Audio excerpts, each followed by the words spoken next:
تدريب العقل. تدريب العقل يعني ايه؟ والله احيانا ناس كبار، يعني ممكن مدرس، ممكن ولي امر بيجي يقول لي ابني كتير بيبقى مشتت. انا عارف ان هو ذكي وعارف كذا، بس ما بيبقاش منتبه في اثناء الشرح. وكتير بساله عن حاجات هو ممكن ما يكونش عارف تفاصيلها، مين من المدرسين جه، مين غاب، الى اخره. طب فين بقى المشكله؟ المشكله ان احنا ما بنتعاملش مع العقل على انه واحد من اعضاء الجسم اللي محتاج التدريب زيه زي بقية أعضاء الجسم.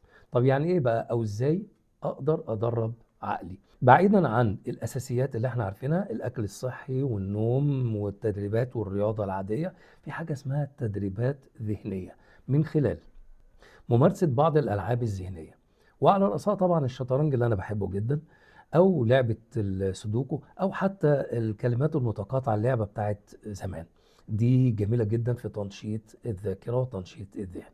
أو إن أنا أكتب بخط إيدي كتير، بدل ما أنا بكتب خلاص الكيبورد هو اللي بيقوم بكل حاجة، لا، اكتب بخط إيدك. ويا سلام لو جربت حاجة وهتلاقيها جميلة جدا، بدل ما تكتب بإيدك المعتادة اكتب بالإيد العكسية. لو أنت بتكتب باليمين حاول تجرب إنك تكتب بالشمال. دي تدريب للعقل.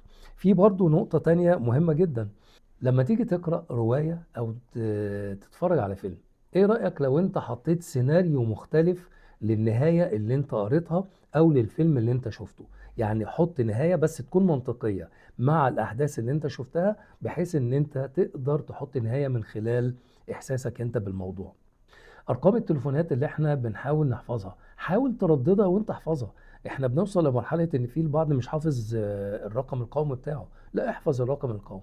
احفظ لو معاك فيزا كارد احفظ الرقم بتاعه. هو 14 رقم وصعب هو الاخر، بس مش مستحيل. واعمل اي علامات، يعني ممكن تقولي هو بيبدأ باربعة وبعدين أربعة على اتنين يدينا اتنين، يبقى بعدها اتنين واتنين وينتهي بتلاتة، وهكذا هتلاقي نفسك حفظت. اخر حاجة اقرا جملة وبعدين يعكسها، او كلمة واعكسها. حاول ان انت عارف انت تقلب الكلمة. واحلى حاجة واجمل حاجة ممكن تعملها وانت راكب في المواصلات، طبعا احيانا الطريق بيبقى واقف وبتحس بملل، طب ما تتسلى، اقرا اللوحات وحاول كل حرف او كل 3 حروف تقلبهم بحيث ان انت تكون كلمات مختلفة. مثلا انت ممكن تلاقي اللوحة عليها همزة، لام، ميم. طب دي ممكن تبقى قلم، ما ممكن تبقى امل، ممكن تبقى مش عارف ملأ، وهكذا.